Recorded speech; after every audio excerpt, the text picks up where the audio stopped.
Hey everybody, Jay here. Just wanted to give an honest apology for the audio quality in parts of this week's episode. Unfortunately, unbeknownst to me, my wife was upstairs streaming something in like 15K and it totally ate into my bandwidth. So my audio does cut out at a couple of times. However, the conversation with Jason, Pete, and Mike was really, really good and I didn't want to lose it. So here you are. So if you are kind of on the fence about this week's quality, I apologize. It is all my fault. Enjoy.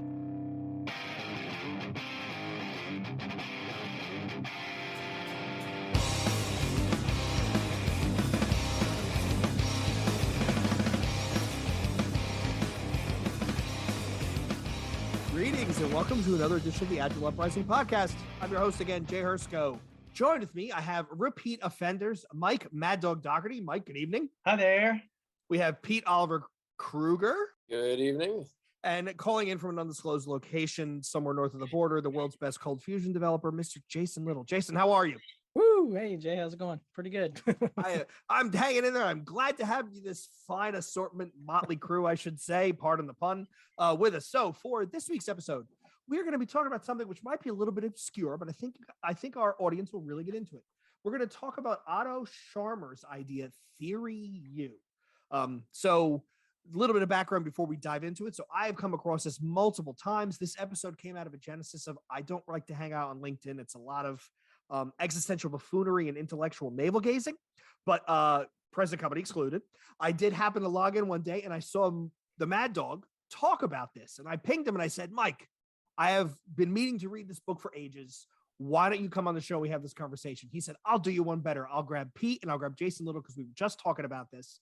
And then let's do a show. And yet here we are. So I'm going to start with you, Mike, because you're the impetus of this whole episode.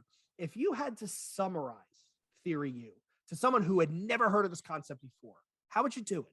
It's what I like to think about as emergent design for our entire culture. It's massive scale, and you can take it down to individuals, you can take it up to teams, you can take it up to programs, you can take it up to the whole organization. Otto Scharmer doesn't pull any punches. He's looking at total cultural change. And so it's got a little bit of a lot of different things to it, some spiral dynamics in it, some motivation with Dan Pink. The idea of presencing is about listening and being in the moment. Some of the change management concepts you, Jason Little, have popularized with your lean change management. So it comes down to really letting go of all your biasms of what your culture is laid out, because culture is about, it's a construct that's changed and liquid. And letting go of all that means first removing your biases, moving your thoughts, getting to be aware. And there's a saying that Otto Scharmer says, it's like an awareness-based systems change. So it's change in it. And once you get aware, then you can have the start of change, because you got to let go of all that. And that's when you build in through what I would consider as a psychological way of getting safety, co-initiating, co-creating, and then co-evolving together a whole new corporate structure that matches your observation of how things best work where you're at. Okay, perfect. So it's kind of like a reality shaping tool, a reality redefining tool. So I'm going to swing over to you, Pete, because when we had you on last, we talked about how, you have actually studied at Spiral Institute, so you're very familiar with spiral dynamics. How does this resonate with, a lot of our listeners should be familiar with spiral dynamics. God knows I beat this drum countless episodes. How did this play into some of your concepts and some of your mental models when you knowing spiral and then diving into this? Sure. Yeah, and we could probably start a band with all the drum banging that we do about spiral dynamics. But when I looked at this, like one of the things, I don't actually do practice of TheoryU, so I'm excited here to understand some more of what the other folks are doing with this model. So I'm coming into this more with a new sort of look at this thing, but I am looking at it through the spiral dynamics lens. And one of the things that I'm noticing is that for me, I see the two halves of the U as different levels on the spiral. And I find that there's folks that are going through what in spiral dynamics would be sort of classified as kind of maybe like the orange level, which are going through the deconstructive process on the left-hand side. And they haven't quite gotten to the point of being able to build up the right side yet. And so I could see a lot of people who are able to sort of tear down and break things down, but they're not able to build something else in its wake, or build something to replace it yet. And that's actually where I spend a lot of my time. And so, I'm a little bit intrigued in, like, what are some of the other techniques that you can do? And half the job is getting people to realize that the patterns that they're in right now may not be serving their own needs. Like, they may be getting in their own way. I'm not going to go into details about it, but I just had a conversation yesterday about a group that was very fixed on some patterns, and that they knew that they wanted to do something different, but their belief was that we can get to this new place by just updating our patterns. And they weren't really ready yet to deconstruct their patterns. And that is an important step of really sort of understanding where you have misconceptions, because until you can put yourself aside and really see the world around you in sort of reality, when people are speaking up and saying, hey, I need you to look at this thing, you can't say that thing shouldn't exist. You have to say, oh, I didn't think that thing was going to exist, but it does. So let's go ahead and do something about it. But being able to see that doesn't mean you're able to put together all of that stuff on the right-hand side of the U. I think it really is a different set of skills that I think fits into the spiral dynamics green range. And there's a lot of people who are doing some great stuff there. And like listening to some more stuff in TheoryU and some of the videos that are out there, I really was able to sort of see that I can see the commonalities. Like those people I work with who are in the green mind space, like, will eat this stuff up. TheoryU completely fits with what they're talking about. And they're already been doing the work on themselves and breaking it down and challenging their beliefs. And they're ready to sort of put something together and to rebuild this new process. But I don't think I would take this unless somebody else is going to convince me otherwise. There's certain people that I know are in that orange space that I would not take this to. I probably would not even introduce it to, because then they would start to think that I was, this crazy person, this, all the stereotypes Right. and the tree huggers, and more interested in the fact that we all get along. Like, these are all the stereotypes that get thrown out, but it really is a more effective way of working, but not if you don't have the right people. Right. Well said. So, Jason, I mean, when I was reading it, I didn't read the full book. Truth be told, I cheated. I got the essentials of TheoryU because I didn't want to go through the full $40 monster until I was aware of what I was getting into. And one of the things about to me, Jason Little, was, you are the godfather of lean change management. This does seem like a natural kissing cousin to a lot of the stuff that you talk about in your books, almost like a other side of the coin, so to speak. And you come to me to bring me on this podcast. Sorry, it's a very bad godfather.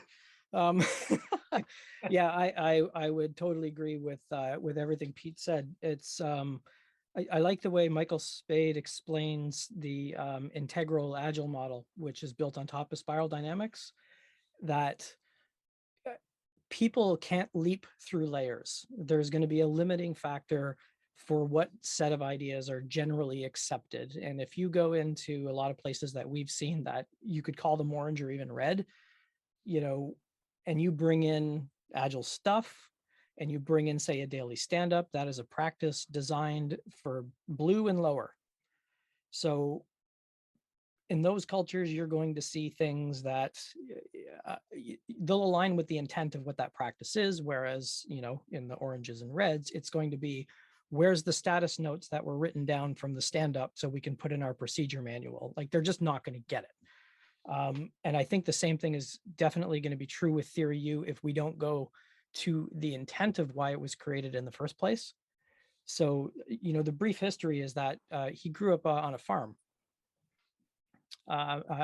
growing organic food, and the line in the middle of it. So when you've got the U, and then you've got the other upside down U on top of it, which is the creating behavior, the destructing behavior.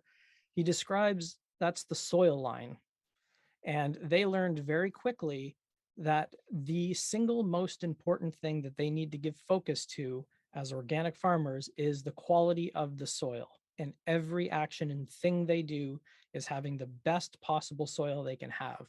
So that kind of stuck with them through all the years. And then the first trigger for it was it was something I had to go get my notes from my client, because I remember we went through all this stuff, and it was, how as social systems do we get locked into a condition where we collectively create results that nobody wants? So it was like, why do we keep doing this? Why do we keep saying we want transformation? We want to make this progress. And then we give you 5 steps to follow and punish you when you don't follow them. Like, what's wrong with this? So the ideas were born from impact hubs, edux.org, which was all of these, how do we co-create and enable self-organization in knowledge with experimentation, and all these things all mixed up together to find out what is it that is helping us move from now to the future. And we're really talking about changing the social field in organizations. And there's a couple of things where we get stuck. We get into the social divide, and we get into a spiritual divide with ourselves. The left side of the U is us now. The right side of the U is future us. And that's the fight we have with ourselves. And we meet in the middle at the bottom of the U. And that's how we really explore, as an individual, how we want to move to the other side. And this just extends it to the collective. So how are we, you see the symptoms he describes when there's too much of a social or spiritual divide between the left and the right is, at the individual level, it's burnout, it's depression, it's anger, it's these symptoms, feelings of lost control. In organizations, it's what we would oversimplify as the death spiral, right? Right. So I like going back to the intent of why it was created, because you can look at the model and go, yeah, it's a model just like everything else. But I think we sometimes gloss over that and forget the intent. Yeah, the genesis of where it comes from. He even talked about at one point, the farmhouse he grew up in. He went to school one day, and he came home and it was on fire and it was leveled, and that was very formative into how he built this in the entire narrative. There were some parts of my cheat sheet version where some of the things he said were actually super relevant or resonant, I should say. One of the things he said was dialogue between people, between humans, etc., teams, is how it incorporates the capacity of a system to see itself, right? So dialogue is how the system makes truth to power, or it makes reality of what it's actually doing. And that tied with how a system sees itself, it automatically made me think of, if he's listening, please, Douglas, come on the show. Douglas Hofstadter's God Lesher Bach, where he talks about mechanical mode versus intelligent mode, whereas mechanical mode, you're operating in the system, whereas in intelligent mode, you're stepping outside a system to make it done. Kind of funnily, we've made a bunch of remarks in the show about how some coaches get pickled because they spend too much time and then they end up, they've gone native. But that whole concept, right? The of forcing a system to, and I believe the term he uses is the triumvirate of open heart, open mind, open will. You need to have a mind ready to understand new ideas, a heart ready to accept them, and the will to incorporate both. I thought that was super, super powerful, and because it talks about, the system needs to see itself in order to grow and to change. And one of the other things that he mentioned that really jumped out at me was the idea of upstream intervention. And he actually has the extra quote in the book is, you can't change a relationship, but you can change how the relationship. And that was one of those things where I'm sitting outside. It's a Sunday. All the Eagles fans are screaming and yelling in their house. I can hear them. And I got a book and a beer. And I that's one of those things where I read the line and I put the book down and I just stopped. And I was, maybe we, in the abstract, maybe we do spend a little bit too much time trying to fix how the pieces fit instead of taking it 2 steps earlier and trying to figure out why the pieces don't fit to begin. So we talked about the U, and I'd like to go into a bit more detail. This is terrible audio, but it's an interesting concept. Anybody, Mike, you know what, Mike, I'm going to pick on you, right? You brought up, we're going to do some moving pictures with you. Pardon the rush pun here. So when you have to describe that there's the absencing and the presencing, right? Like Jason said, it's the creation and the destruction. How would you describe that to a layman who's not necessarily looking at this wonderful diagram? Right. Yeah. So definitely don't want to get any pictures of dogs playing cards here like a Rush album. But in any event, the TheoryU, it does start with your current situation, where you're at right now. And there's this, you start there, everything starts in the top left of the U, right? And for that, so you're going from the left of where you are now, your current patterns, whatever you do in your life, whether it's you or go beyond that to your organization, right? And then you're going to spend some time, start looking with a new pair of eyes. And I even like to sometimes say this is done even in the ladder of leadership that David Marquet will say for his intent-based thinking, is that many people just go through their life and they're just doing their job. They just do the thing. They're red workers. They're almost like Taylorism. They just go through it for whatever reason. It might be because they've been doing it for a very long time. They're comfortable with it. It could be because it's easy to do. It could be because they've been told to do and they don't have any control of it, but whatever the reason, they've done it. So it's about suspending that and going, wait a minute, let's look with a fresh pair of eyes. I'm going to suspend what I have done before, and then that starts a journey down the U. So now you're deconstructing, as Jason was bringing up, deconstructing what you currently have. And from there, you start doing what is called sensing or presencing. So Otto Scharmer made it be an adjective. It's not you have a presence. You're doing presencing, meaning you're fully engaged with everything around you and taking it all in with as new a perspective as you can, because the next part of that is letting go with your bias and with your beliefs, with whatever you currently have, and just really taking it in as if you were a child, as if you've never seen this before, opening that, as you mentioned, Jay, opening your heart, opening your mind, opening your will. And if you can get to that point, which is a big if, if you can get to that point where you're really fully present and you let go of everything, that's when you can start the reconstruction. Now you're at the bottom of the U. You can almost think of it about it like you're in that trial of uncertainty or with an adoption curve. You're like, this is it, and I have to realize if you're, but maybe it's more of, for some that really get it, an awakening, right? And then you can take that awakening and go, oh, I did not realize all these things. And that's when you start bringing in, and you start bringing others to start co-creating with others and getting them to be on board to do the same thing. And then you evolve together to something new, something that may have never been thought of before. That's totally yours based on where your context is and where you're at. And I honestly have never experienced that myself. And that's what makes it so fascinating to consider it. Yet there is that moving up and crystallizing that new vision and new direction, tearing everything down and then bringing it back up from a viewpoint of, we're not doing anything from the past, we're doing everything with where we are now and then build a future.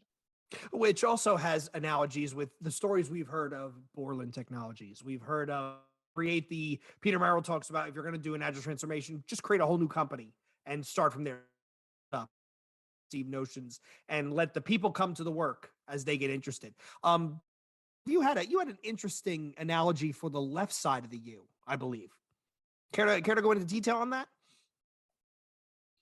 Once we get them off mute, there we go. Yeah, the left side for me is very much like Lean Startup. When I see this sort of progress, I feel like Lean Startup is a great way to teach this process of breaking down that left-hand side. And it's what we used to do. So I used to work for Lean Startup Machine back when Eric was first putting the book out. And we went through this whole process of figuring out what was the best way to get people introduced to Lean Startup and start to challenge their own assumptions, because that's the big part and the big step of that. And we went through several different iterations and we got to the point where of realizing that, you had to have people make a proposal, like pick and say, what do you expect to happen when you go talk to customers? And this was the establishment and the pattern. And then we would kick them out the door with no preparation whatsoever and say, you have to go find people and talk to them. And that was the seeing through fresh eyes. And so they had to go try to present their idea to real customers. And that was the catalyzing moment. And I don't know how many people wanted to do that, but in the process of doing it, they were forced to be confronted with their own patterns. And I think that was one of the geniuses of the model putting together. I don't know if that was Trevor Owens who came up with that, or some of the other people that were on his staff, but that's where I learned it from. And it just, like, to see so many people come back. Well, first off, they come back and they're just like so dejected. They're like, "Oh my God, nobody likes our idea. Everybody hates it. It's horrible," and like they're really kind of torn down. But then we could build them back up over the next day. And it wasn't about tearing them down, because there's a lot of people that get into this idea of like, "Oh, you got to tear somebody down and be really mean to them," and then their minds are open and they can do something else. But no, it was getting to that point. It had a two-step process. Like, you had to identify what your metrics were, and then go out and have them fail. And I've even said that, like, when I'm teaching somebody lean startup and I'm taking this through this process and they identify an upfront metric, and then they go out and it turns out their upfront metric is correct, and they actually get validated by them, they have not learned lean startup yet. It's not until they get to the point where something starts to fail and they have to go with what the customer is saying instead of what they believe about that situation. That's the only time at which they start to shift perspective and start to see it from another thing. And to do that, you have to do that next step after that, which is sensing from the field. You have to get out of your own head. You have to get out of the building, as we used to say in lean startup. And all of those pieces are necessary to come together. And it's not something you can do in a classroom. It's not something you can tell somebody. It's not something you can introduce somebody to. You kind of just have to kick them out the door and force them to confront themselves. And, if they come out the other side with a better awareness, then they're in the dirt, to go back to what Jason was saying. And now we can start to build something really, really cool off of that. But yeah, I really man stares into the abyss, and the abyss stares back into you. And sometimes you don't like what you're seeing. You nailed that point. Jason, I wanted to ask you, what were some of your thoughts? A big chunk of this book emphasizes, and I wouldn't say overemphasizes, because I think it's truly important, because I think it's a skill that a lot of us have to struggle to adopt or get good at, the importance of listening, right? The importance of listening to understand, listening to agree, especially with a lot of the stuff you do, right? With change management. Just listening to people, I'm assuming, just talk about their woes is probably fairly insightful in and of itself. What are your thoughts on that? And I mean, hell, Daniel Kahneman just did another book on noise. The title is Noise. It's all about listening and getting the signal through the noise. What are some of your thoughts with especially not just TheoryU, but the importance of listening when it comes to truly enacting change that sticks? So first, I'm glad you mentioned lean startup. So everything Pete said times 10. Yes, exactly. It is exactly what it is. Applying that context to organizations. Trevor, I think, still owes my team $50. We won the first lean startup machine in Toronto back in 2011 or 12, whenever it was. And he hired us in that weekend because we validated. Our company was called Hire Shark, and it was like Tinder for companies and people looking for jobs. So you could match people to the right culture and stuff. So he gave us a stack of resumes and said, find my top 10 out of this list based on your algorithm that you have. So I don't know if he hired one of the 10, but yeah, if you're listening, you might still owe us $50 there, Trevor. It's funny because you told that story in the workshop that I did. So I've heard your story about your company in my workshop. That's fun. Oh, really? Yeah. Oh, God. That was awesome. That was a life-changing moment. And that's awesome. I'm going to use that same metaphor describing this from now on, because it's exactly what that approach is. And with listening in particular, it's interconnected with that lean startup idea on the left side of the U. So a company I was doing some work for, because you talk about, hey, we have to think outside the box. We have to separate the signal from the noise. The whole point is we can't think outside the box. When we're in the box, we can't think outside of it. We need an outside perspective. So the way this company dealt with that is, normally, what do? You hire a bunch of consultants and they come in with a framework and they paint a picture of stuff, and you go, okay, awesome. We'll listen to the consultants. We're going to steamroll the organization with it. And this client applied the George Costanza method. So they did the opposite. So the CEO went on like a miniature world tour of lean coffees with people. So his mission was to talk to, at least have close to everybody in the company in a coffee chat session where he could listen and not talk, and more importantly, extract from people what is really happening for them.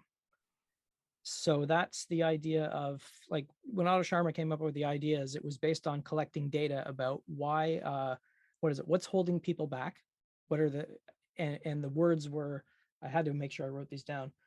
Greed, fear, and ignorance are holding us back from changing. That's why we do superficial nonsense. What's it going to take? It's going to take courage, listening, and patience. What support do you need? We need love and trust and listening. So his idea was, I'm going to listen to what the organization is saying before we do anything. And we spent, it's hard to say it's a process. You could say we spent a year going down the U, if you want to call it that.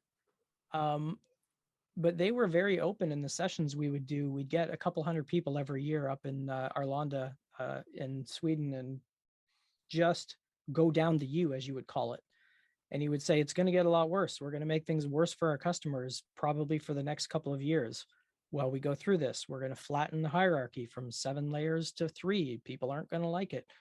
They really were the only place I've ever worked that they used it as a mantra, but the leaders spent a lot of time listening. And obviously it was a big company. So yes, they did have consultants from a variety of different companies and all the operational stuff that we normally see. But their mantra of this is generational. We will be retired before the fruits of our labor are made visible. So their whole attitude was different because they kind of bought into the mantra of this. Other ways that we promoted that listening was using a tool called Slido in these open forums with the CEO. So anonymous questions getting posted, anonymous polls. So the leaders, CEO, CTO are seeing real questions from people, not being curated. So no noise, all clear signal coming through from that, which I just thought was great. And the funny thing was, 18 months, 2 years into it, if you would have said the word TheoryU again, you would have got a punch in the face because they had used it enough to go through it. And then they're like, we're sick of this. Like, we don't want to hear it anymore. We've gone down, we've done this, blah, blah, blah. So, but it all started from the leaders being willing to listen to the organization. Plus, there was kind of like a perfect storm of events that led up to it. This was when the Panama Papers scandals hit. And allegedly, the CEO was within his first 100 days. And allegedly, the CEO's mom called him up and said, "You're not one of those guys, are you?" So you talked about head, heart, wallet. All these factors led into, man, we got to do something that's substantial and not just going like making little hops at the top of the U to this new future state type of thing. Right. That's great. Right. There's that whole section of spiral dynamics, which, I mean, that book is impressive in its own right, but there's that whole idea of spiral dynamics for change where you reach that point. I think they call it the beta system, where you realize that something is off and it needs to be changed, but you're not really sure what it is yet. Kind of as an aside, but interesting because we're all music nerds. Have any of you guys ever used Oblique Strategies by Brian Eno? Have you ever messed with that? So if you're listening and you don't know who Brian Eno is, you're definitely showing your age. You probably grew up when MTV was not playing music videos, but Brian Eno is a famous musician, a famous producer. It was ambient music for airports, I think, is one of his famous albums. He worked a lot with David Bowie.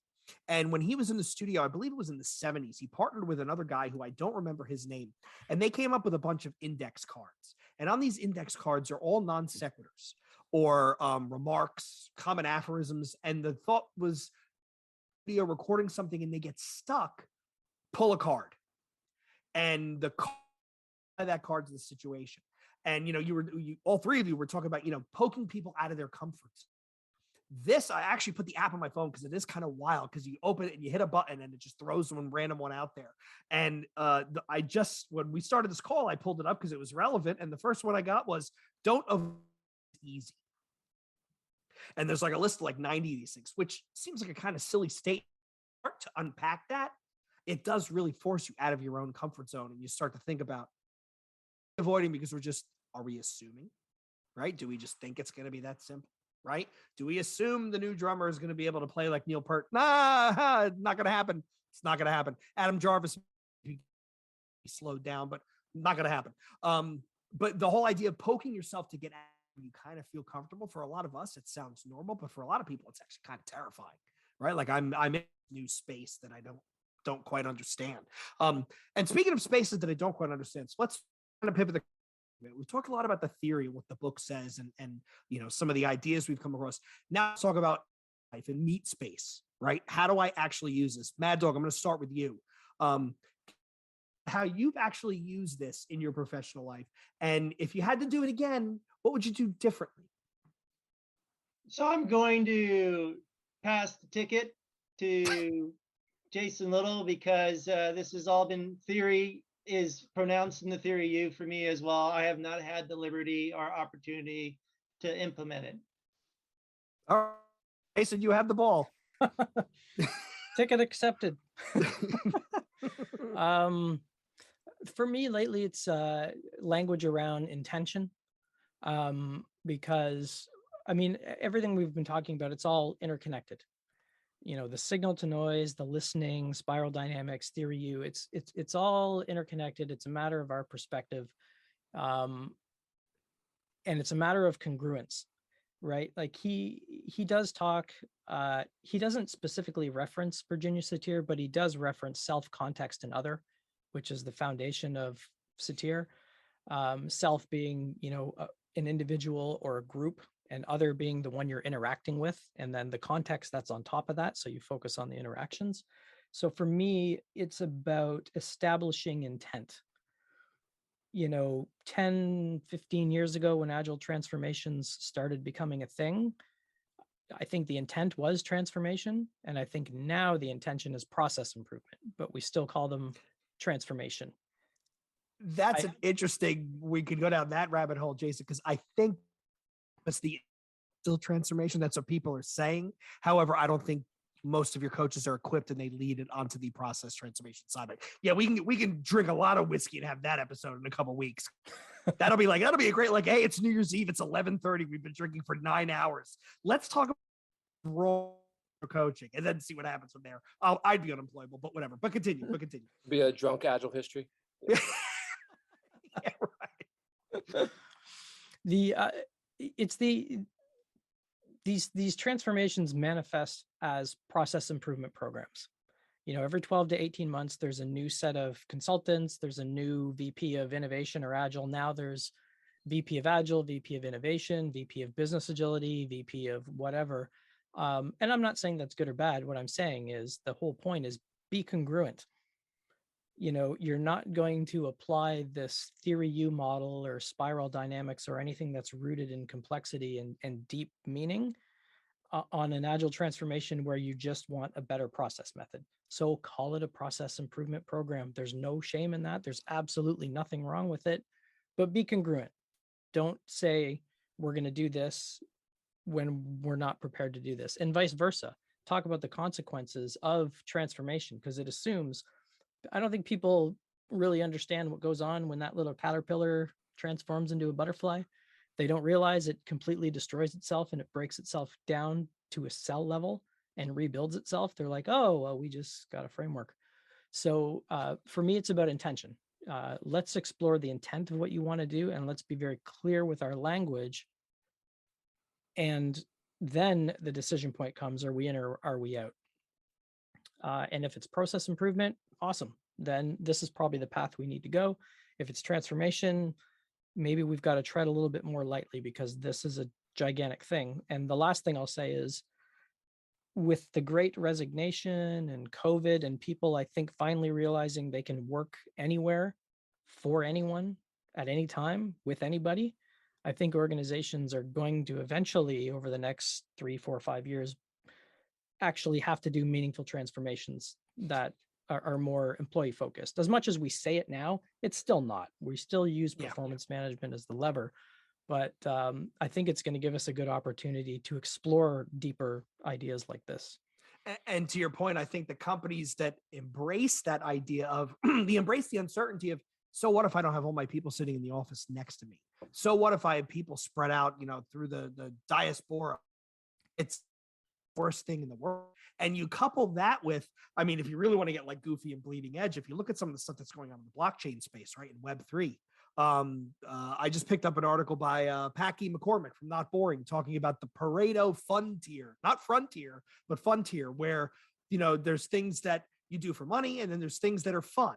And if you had to plot it, like, would you take a job that pays you a 3 but is a 6 on the fun scale versus a job that pays you a 6 but is a 3 on the fun scale? And he talks about how, the whole idea, to your point, Jason, of combining work and fun in a way that makes the pie bigger. I do think companies are going to get to that point. I do think the companies that embrace this, Mad Dog, and he's like 3 time zones away, and he's one of those East Coast people. He's kind of goofy. They're going to be way more successful in the long run. I truly do believe that. Pete, I do want to swing back to you though. We talked about coming down the left side of the U, where it's very much like lean startup, and then you have this. We have the oblique strategies epiphany, and then we're right side. And we were talking earlier, and you said something along the lines of the right side of the U is a lot like sociocracy. Can you explain that a little bit? Yeah, and I'm curious to see if Jason also, thinks this, does this match like your experience with this? So like when I look at this, it looks like some of the stuff that I've been exploring this year with Sociocracy. And so Sociocracy actually goes back to like the 1960s and the 70s.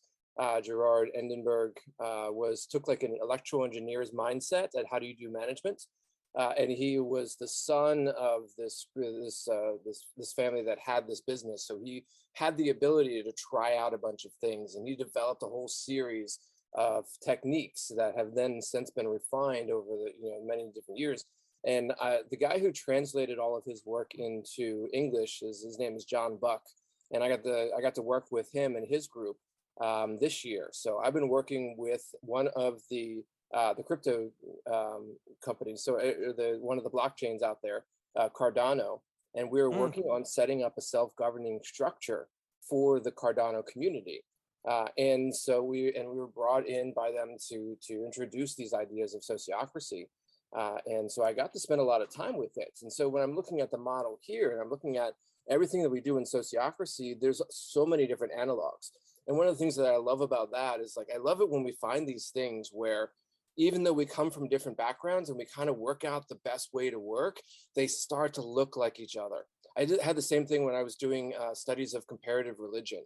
And I would find that all of the different religion paths, once they got to a certain place, found the same kind of ideas and principles, and they looked a lot of the same, up in those upper sort of tiers of study. And so this whole by religions, you mean Scrum and Safe, right? Oh, I kid. Yes, exactly. I kid. Continue. I know there's a joke in there somewhere, but I don't have it on the tip of my tongue right now. All right. No, you were going deep and I derailed you. You were talking about the different levels. Like even when you go back to religion, right? I mean, granted, it all backs up to Baal and the Canaanites, but when you reach certain monotheistic religions, they all kind of do look like another. Oh, but continue. Yeah. When you mix it like Sufism and you look at Kabbalism and you look at Christian mysticism and you look at Buddhism, they all start to have a lot of the same patterns that are coming out of them. And so going back to the sociocracy stuff, is that looking at some of these techniques. So if you're looking for a way to maybe try to do, like you feel like your team is ready for the right side of it, I would say take a look at sociocracy, and I'm going to be curious to hear if Jason would agree with this. But because we put together this thing, the whole point of sociocracy is, as John would describe it, it's like this, what if I could elect my own boss? So it's really leveling the playing field, and it is the foundation for a lot of the other things that we've seen, like holacracy. Actually, holacracy is pretty much sociocracy, and there's this sort of little history there that John taught.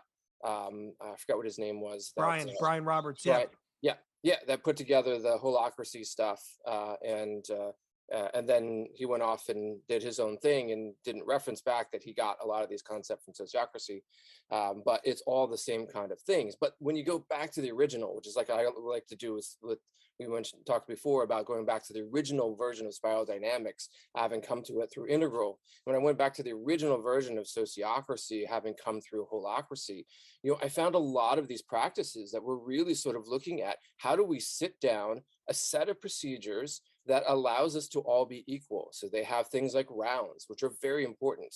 And the first round that you do is checking in and say, hey, so how are you doing today?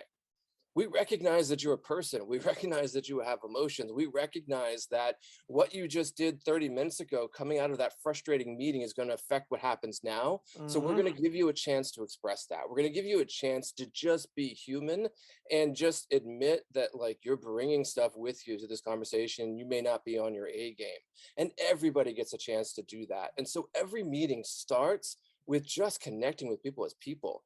And it could take anywhere from 5 minutes to 15 minutes, but it creates this level playing field and it creates this equality. And then we get into discussions, and there's some very specific procedures that you follow inside of Sociocracy. And it's important to do rounds. We do check-in rounds and see where we are. And then we do proposals, and it's very scientifically based. And you have a proposal that somebody has, and then you have to reach consent.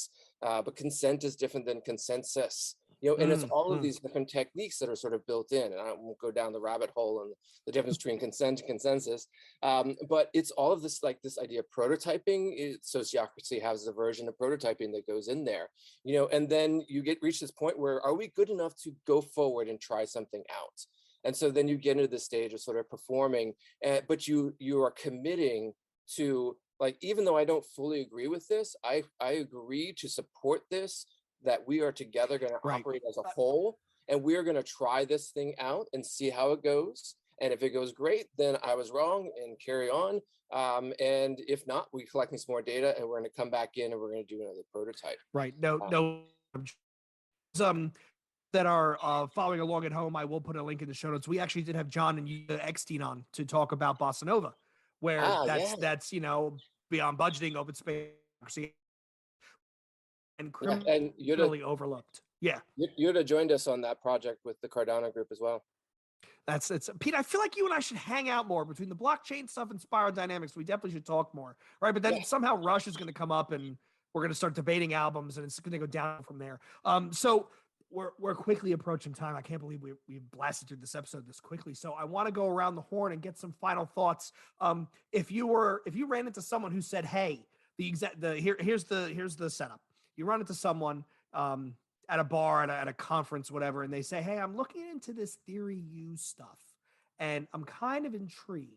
If you had one seed that you can plant in this person's mind about TheoryU, about how to use it, maybe something you've learned previously, what would be the seed you plant? And Mad Dog, I'm coming back to you. What would be the seed that you would plant? Are you in a position where you've just thrown in the towel and not sure what else to try?